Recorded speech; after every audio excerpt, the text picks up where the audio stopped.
Hey everyone, welcome to the show. You ever get that feeling like, wow, the world is spinning a little too fast and just trying to figure out where I fit in? Oh, absolutely. I mean, especially when you think about those coming of age years, it's a feeling that L.M. Eliot captures so well in her historical fiction novel, Truth, Lies, and the Questions in Between. And by the way, you can find a link to that book down in the description if you want to check it out and maybe follow along. But honestly, even if you haven't read the book yet, this deep dive is going to be pretty fascinating. So hit that like button and subscribe so you don't miss any of our future episodes. This book throws us right back into 1973. I mean, think about it. Vietnam War protests, Watergate is unfolding, and the fight for women's rights is gaining all this momentum. Whoa, yeah. It really does sound like the whole country's going through some kind of identity crisis. And then you have our main character, Patty, trying to figure out her own life right smack in the middle of it all. Yeah, she's just 17, comes from a pretty sheltered background, and she lands in Washington, D.C. to be a Senate page. It's a total culture shock. Okay, hold on a sec. Before we get too far into Patty's story, can we back up a bit? What does a Senate page even do? I'm not going to lie, I'm a little fuzzy on the details myself. You know what? That's a great question. It's easy to kind of skip over those details, but they're actually pretty important to the story. Basically, Senate pages are high school students, and they assist senators with a bunch of different things, like delivering messages, running errands, preparing the chamber. Ah, okay, so they're really right there in the action, seeing how all the political stuff happens firsthand.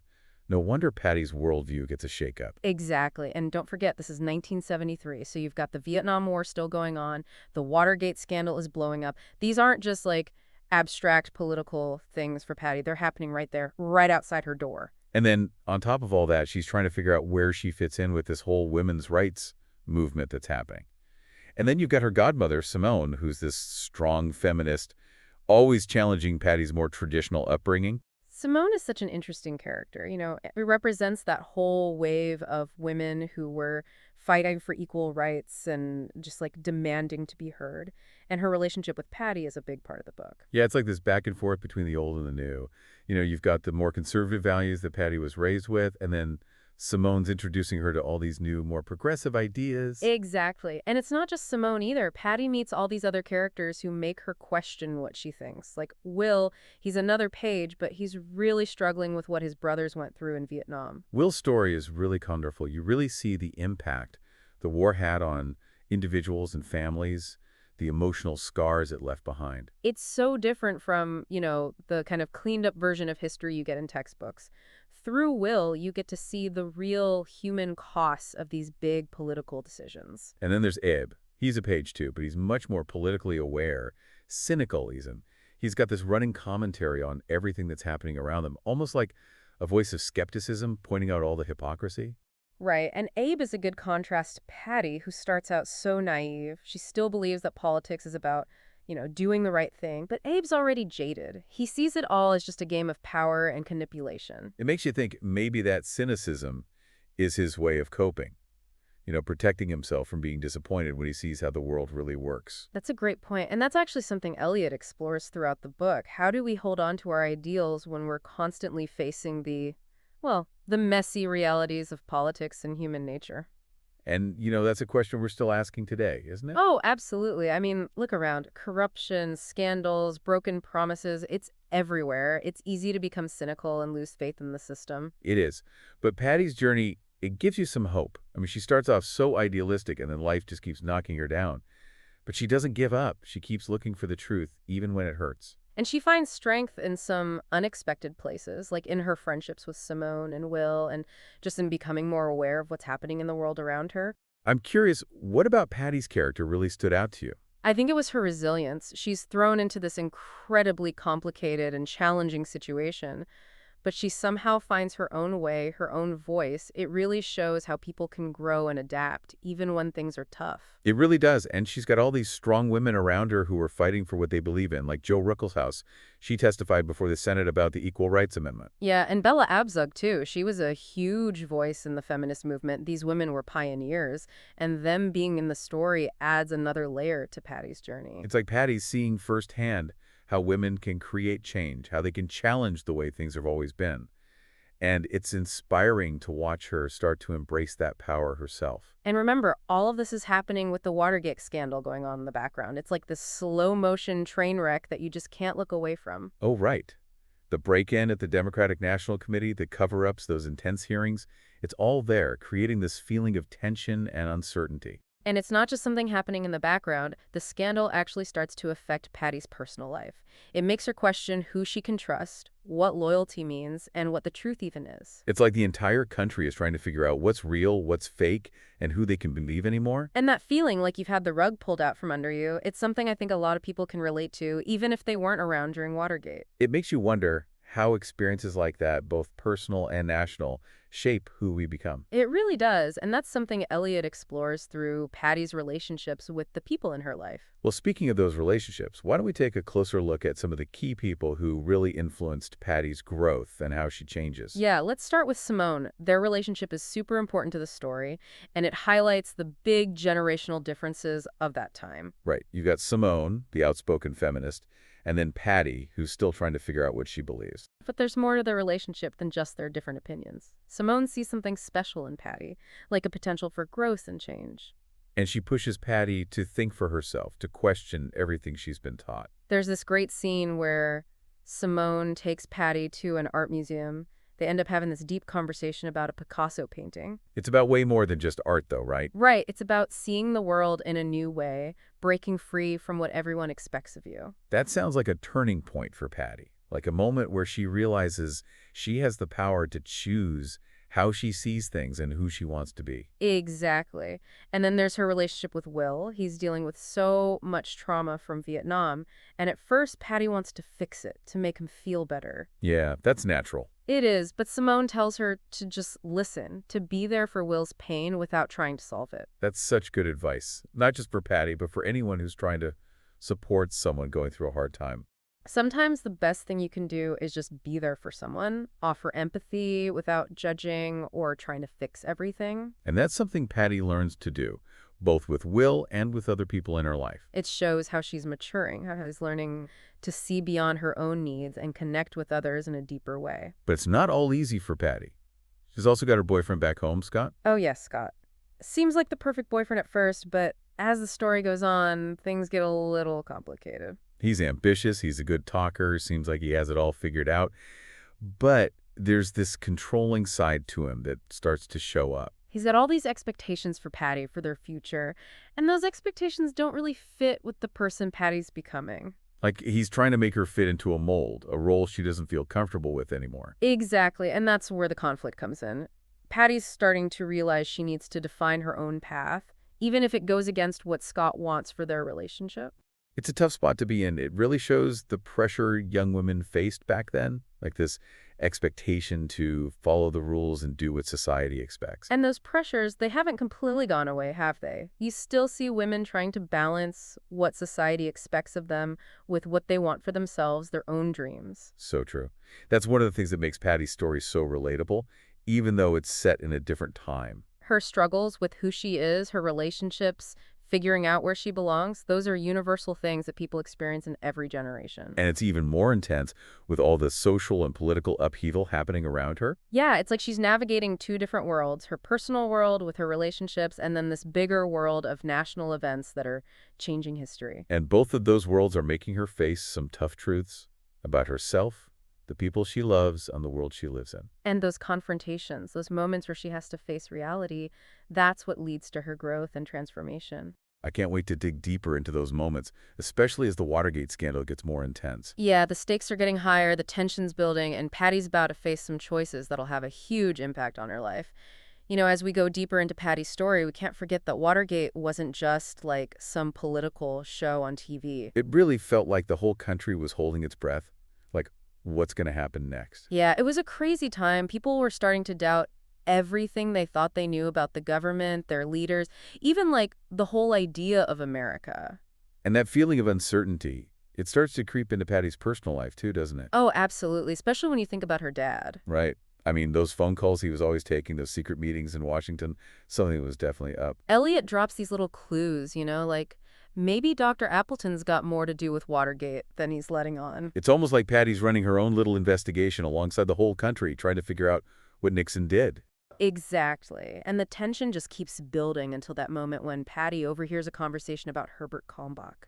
Wait, Kalmbach, wasn't he one of Nixon's lawyers? The one who was like right in the middle of the Watergate cover-up? That's the one. And suddenly, Patty realizes that her dad knows Hombach. They've worked together on political stuff before. Oh, wow.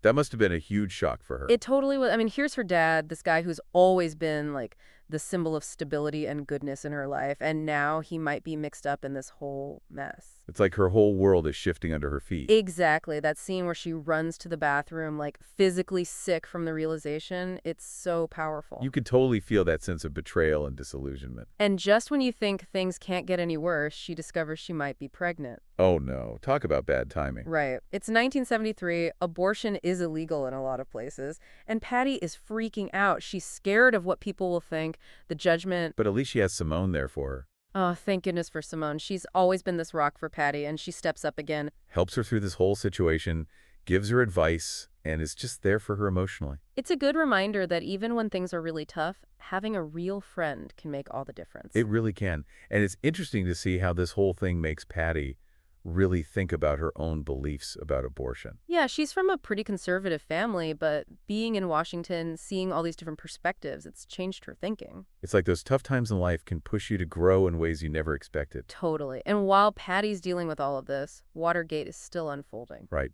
The Saturday Night Massacre, Nixon firing the special prosecutor, it was like he was saying he was above the law. It was a huge turning point. People were angry. They wanted answers. They wanted someone to be held accountable. And in the middle of all that chaos, Patty starts to see her mom differently, too. Yeah, that realization that Dottie wasn't always the perfect housewife, that she had her own dreams, things she gave up. It changes their whole relationship. It does. Patty starts to see her mom as a real person, someone who made tough choices, who had to compromise. Makes you wonder how many women back then had to bury their own dreams to fit in, you know? It's a question that's still relevant today, isn't it? I mean, things have gotten better, but women still face that pressure to conform, to put family before their careers, to make the right choices. Absolutely. And it's so cool to see Dottie starting to reclaim her own identity, even with all the trouble in her marriage. She starts making art again, speaking up about her political beliefs. Remember that scene where she goes on the Mike Douglas show and calls out Phyllis Schlafly? Yeah.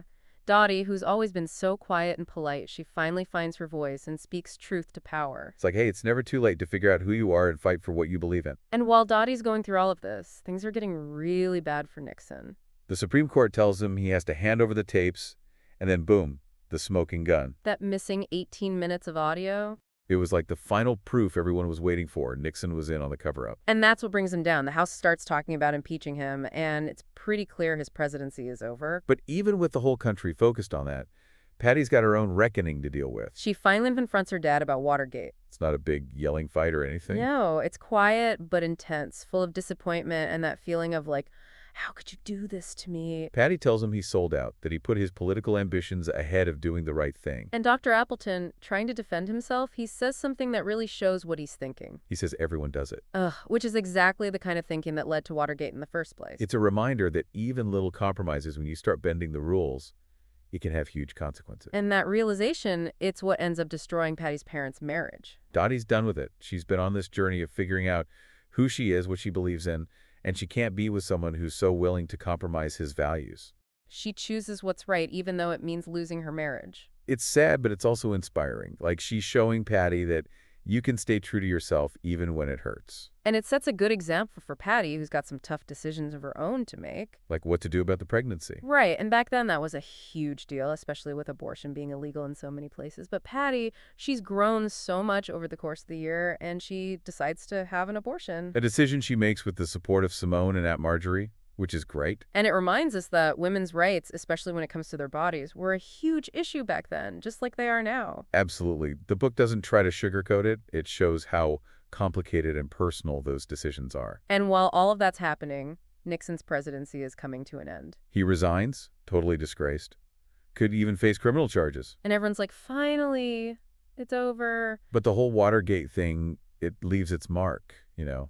It does. It shows how fragile democracy is, how power can corrupt, and why it's so important to hold our leaders accountable. And as things settle down, Patty's got to figure out what's next for her. Her family's a mess, her relationship with Scott is over, but she's come out of this crazy year stronger and more confident. She's found her voice, her values, her place in a world that's still trying to figure out what happened. And that, to me, is what makes this book so powerful. It's like a reminder that even in the darkest times, there's always hope. for things to get better, for people to change, for a brighter future. And it shows how resilient people can be, how important the truth is, and why we should always fight for what's right. It's tough, right? I mean, Patty's dad confesses to being involved in Watergate, and even though it's not like super illegal, it still feels like a huge betrayal. Right, it's not just about the law, it's about principles. Exactly. He admits to, covering up some misuse of campaign funds, tries to make it sound like no big deal, like everyone does it. But that's exactly the problem, isn't it? That whole everyone does it mentality. Totally. That kind of thinking is what got Nixon and his whole team in so much trouble. And it's so sad because that willingness to bend the rules, that's what ends up destroying Patty's parents' marriage. It's heartbreaking. Dottie's been on this whole journey of self-discovery, figuring out what she really believes in. She's not going to just stand by and ignore her husband's actions anymore. She's done with the lies and compromises. Right. She has to choose what she thinks is right, even if it means leaving her marriage. And it's tough, but it's also really powerful. It shows Patty that you don't have to sacrifice your values, even when it's hard. And then you've got Patty facing this huge decision about her pregnancy. Yeah, back in 1973, that was a really big deal. Abortion was illegal in so many places. Imagine the pressure she must have felt from her family, from society, from everywhere. It must have been overwhelming. But Patty, she's learned so much, she's grown so much, she decides to have an abortion. And she's got Simone and Aunt Marjorie there to support her, which is so important. It shows how important it is for women to have control over their own bodies, their own choices.